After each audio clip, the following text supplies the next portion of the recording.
Hey everybody, welcome to Just Love Cooking. My name is Chris, and what is your name? What is your name? Justine, right? Yes, Justine. So yeah, welcome.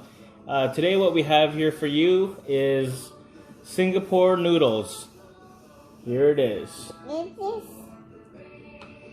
What does it have in there? It's got some green peppers, some mushrooms. Yes, has some sliced pork. There's no shrimp in here. Typically there is some shrimp. Also a cracked egg in here.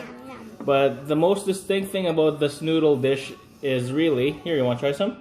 No. Okay, so the most distinct flavor in this dish is the curry. And also the fish sauce. So what I did was I actually omitted the noodles and I shredded zucchini instead. So it's very healthy, it's keto, low carb. So yeah, that's what I made for you today. So yeah, Justine and I are gonna smash this dish. Make sure to, you know the drill, make sure to smash that subscribe button. Okay, bye guys, peace. Peace.